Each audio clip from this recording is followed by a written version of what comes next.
All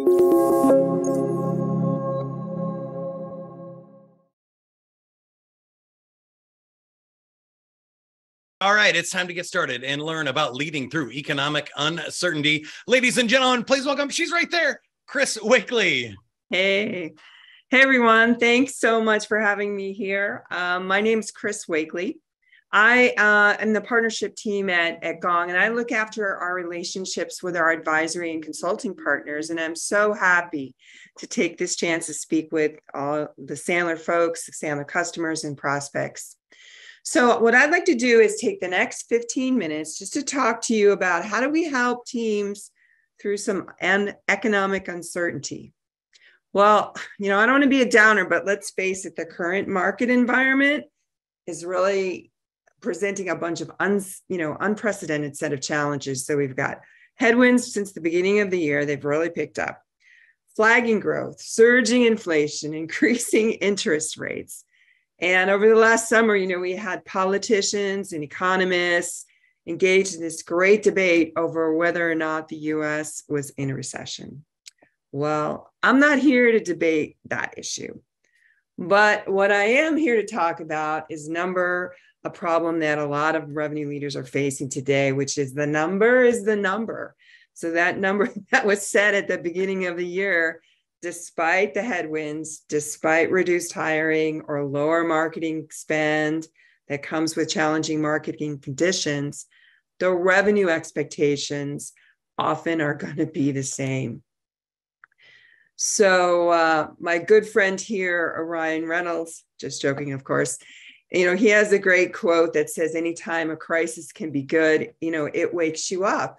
And I think this is, also the time for us to really take a look, as Dave mentioned, about honing our sales skills, getting better at our craft, leveraging some technology today. Now is the time to do it when you're in this crisis mode, or when you're in this position where your pipeline isn't strong enough or deals are falling off. What can we do about it? As American gymnast Gabby Douglas said, hey, hard days are the best because that's when champions are made. So really quickly, I want to talk about 5 levers that we can pull as revenue leaders to deal with all this unpredictability that we're starting to face right now. And I won't read them through the screen. You see them right there. But let's just, quickly dive into each one really at a very high level. The first one is positioning. Positioning is everything. So the reality is that the needs and the expectations of your customers have probably shifted in this environment. And the question is, what is the implication for you on your business about that? So as you sit here today, do you really have a good understanding of how conversations have changed between your reps and your customers, your reps and your prospects? So the macroeconomic environment is likely, creating new objections that your sales teams probably have never heard of for the first time.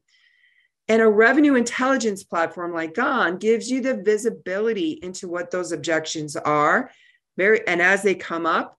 And so very rapidly, you can create a playbook or adjust your talk track. So it's also likely that once you adjust that talk track, you're going to have to do it again. So the idea that you're going to have to tweak your messaging and your value propositions over and over to generate interest from your buyers is probably true. So Gong allows you to do that real time, to hear the voice of the customer so that you can pivot your messaging and pivot your strategy. So this is where visibility into these customer interactions is absolutely critical. If you can do that 2 months ahead of your competition, 3 months, 4 weeks, whatever the time frame is, that is going to give you that edge. So this is something that Gong actually has been very focused on, not of course because we use our own product, but the idea of letting the voice of the customer go to be heard at scale. We have this thing called the Economic Pulse Tracker, which allows us to keep an eye on our customers and our prospects who are starting to talk about this new macroeconomic environment. So one of the things I'll give you an example for is at Gong, we've been really seeing that a lot of hiring has become less of a priority for companies. So we've moved away from focusing on telling companies how Gong helps, ramp up their new hires faster. So instead, our product marketing and our enablement teams have been able to quickly create new messages and talk tracks that include more language around things like rep efficiency and maximizing resources and doing more with less, et cetera. So our product marketing team then can see how the customers are responding to those messages and then tune and tweak that accordingly. So how you position your product is everything right now, and listening to the voices of your customer, very, very critical. So we've spent the last 2 years thinking about and rethinking about how do we best engage our people. We've all been part of this war for talent and have had to be very innovative to attract and to retain, the very best during whatever the great resignation or whatever they're calling it now. But as I mentioned, many companies are taking a more cautious approach to hiring, which is a very different situation from what we saw 6 or 9 months ago, right? So in fact, in January of this year, Gong produced a report called the Reality of Sales Talent Report 2022. In its survey, more than 300 sales professionals. It found that an incredible 45% of them said that they had pursued new employment opportunities in the past 6 months. And I was like, wow, are you telling me that half my sales team is out there looking for new jobs? That's crazy. But what was also very revealing in that report was that the number one challenge that sellers faced was staying motivated. So what does staying motivated mean? So that prompts that question, well, how do I motivate my sales team? So this report found that there are 5 drivers of sales motivation. In order of importance, here are the 5 M's. Money, number 1, not surprising. 2, mental health, also not surprising. Mission. This is about whether a seller is excited by and invested in your organization's product and your story, right? Ideally, they'd be enthusiastic about it and be able to, personalize their experience of that product. At number 4, we have manager. Sellers leave when they feel like they're not getting the coaching or the growth that they need to succeed, and they blame their manager for that. And the 5th area is mobility. So given that money is the number 1 motivator, not surprising that sellers want opportunities to move up the ladder and get more money. So as this group of enablement leaders, I'm sure that our focus over the last couple of years has been around hiring top talent and ramping them as efficiently as possible in a remote or in a hybrid world. But, what happens now to your people strategy when hiring slows or even freezes? You need to be able to do more with the same or even do more with less. So it's all about upskilling and strengthening your current people.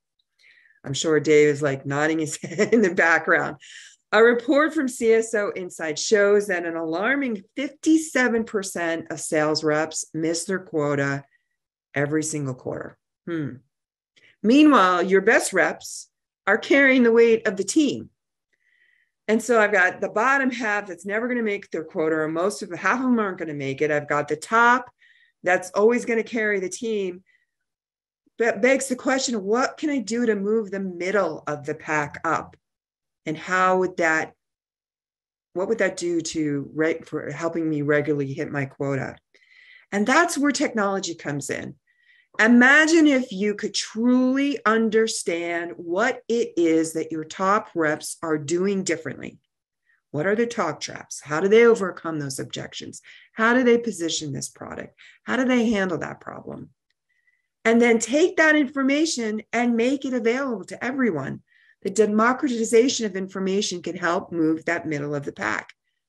So, how meaningful could that be? Well, of course, one of the things we talk about is having a common sales methodology like Sandler. And what I'm showing you here are the results from a value engineering study that we did at one joint Sandler and Gong customers. And we started to sign out, well, what are top performers doing? Well, you know what? Top performers use Gong more. Well, what does that mean? Well, it means they listen to calls more, they share calls more, they go on the deal board pages. But also in terms of looking at what else do top performers do, the top performers and strong Gong users adopt Sandler better than their peers. And the data indicates that, number one, top performers think Sandler is a trusted methodology. And number two, Gong usage is a way to up-level your Sandler adoption. So upskill that middle of the pack and get them to be part of your high performers. So once again, we're prompted to ask, well, okay, what else can I do to ensure that more of my team is just ready to meet these tough challenges that are ahead? An obvious one is coaching. So how do we improve rep efficiency? This current market environment is forcing us all to think about efficiency. How can I do more with the same, or how can I do more with less? Forrester conducted a sales activity study with over 28,000 reps from 150 companies all over the world. And these findings showed that 23% of a rep's time is spent in the most productive way, actually selling, meaning talking to, engaging with prospects and customers over the phone, over email, video conference, face-to-face. So what are they doing with the rest of their time? Are they searching for content? Are they sending follow-up emails? Are they updating the CRM? So in fact, sales reps explicitly called out CRM as their biggest frustration in a previous Forbes study. But for business, that's really a problem. So much rich intel is discussed on customer calls. On an average, 6,000 words are exchanged in a single conversation. 6,000 words in a single conversation. Can you guess how many of these words are actually recorded by a sales rep in a CRM? Generally around 30. So 30 words out of 6,000 are put into your CRM. So think about all that institutional knowledge that you lost when somebody resigns or leaves the company, when only 30 words are there of that conversation that happened. And how much time are you wasting trying to pick up the pieces of understanding what conversations happened in the past? Reps expect these mundane tasks to be minimized or mitigated. And one of the key ways of doing this is using technology in a better way. So at Gong, we've totally eliminated the need for our reps to update the CRM, as every customer interaction is recorded automatically by the Gong revenue platform. So you don't have to lift a finger, it just happens. That covers everything from emails to phone exchanges, video calls, Slacks, texts. So doing so, by the way, also gives us as a company infinite memory on what has already happened with our customers and our prospects. So that if we transition an account to a new rep or to a new customer success manager, it's going to be seamless. So I'd encourage you to really take a look at what parts of the sales process you have going today where AI and machine learning could really help offer some improvement. I'd also like to suggest that the future is going to provide a lot more tailored automation using AI and machine language. For instance, technology that will draft a follow-up email based on the context of a call that you just had. So that email is going to include follow-up actions, next steps, maybe content that they promised to share. This email is going to be automatically drafted, sent to the rep. The rep reviews it, maybe makes a couple of tweaks and sends it. If that sounds futuristic, I'll tell you, it is. But you know what? Gong has a product like that today that we use, and it's called Gong Assist. And last but not least, forecasting reality. So one of the biggest challenges we face is revenue leaders is that, oh my gosh, these deals just fell out of the pipeline. A horrifying stat by CSO Insights said that 53% of the deals that reps commit to closing in their forecast never close. So, of course, then you add significant market changes and shifts that impact your ability to predict your business. Wow, And now, what is your next quarter going to look like? What's the impact of your next big product launch or your annual targets? So what if you could get visibility into these pipeline risks where whenever prospects are mentioning, hiring freezes, budget cuts, layoffs, could you help make your forecast a lot more accurate? You bet you can. And that technology exists today. So forecasting is a massive time suck on organizations. Frontline managers today spend probably up to 2 days a week forecasting sales, digging into understanding these deals better, and then only to be wildly off on their forecasts, especially in today's environment. So according to Forrester, 60% of sales organizations today do not have a well-defined or scientific approach to forecasting. Many don't use a common language to describe opportunities. So it's common to rely on summaries, stories, or other subjective feedback to determine the health of your sales pipeline. At Gong, we use Gong Forecasting. Gong Forecasting uses AI and machine language to predict deal risks based on what's happening or maybe what's not happening in a deal. So if your rep tells you that a deal is going to close at the end of the month, but they don't have the right stakeholders involved, they haven't discussed pricing at a certain stage of the deal, or they haven't heard back from the customer in a certain period of time, your sales managers will see that as a red flag, and hopefully they can do something about it proactively so that deal doesn't fall out of the pipeline. We call that forecasting based on reality. So what is this revenue intelligence? It's a comprehensive approach to really gathering data and analysis that captures every customer interaction. It understands what's being said in those interactions, not just what's being said in voicemail, but what's being said in the emails, what's being said in text. And it delivers these insights at scale to your organization so that the revenue teams now can be empowered to make decisions that's based on data instead of opinion. And so I'm going to leave that is so awesome. I think it's incredible. And that's one of the things that I love that I think people don't realize. We've even seen with our Sandler clients that they track the words that we teach salespeople to use in their upfront contracts, and deals that were using upfront contracts had more than a double-digit increase in chances of closing. Not only is that something great to teach your team, but then you can add that into your forecasting details and say, oh, okay, we know this has a greater chance of closing if we're talking about budget early, if they're using upfront contracts. And it really gets just 100 times more sophisticated than we've ever seen before. Is that fair? Exactly. We use Sandler internally, and we have trackers already set up for a lot of mutual Gong and Sandler customers. We love that. And there's just so much more that can be done and leveraged. So thanks everybody for your time. If you have any more questions about Gong, you want to learn more, feel reach out. I'm happy to speak with everyone. All right. Thank you so much, Chris. I'll admit I am quite the Gong guru myself. I love those emails you guys send with new talk tracks.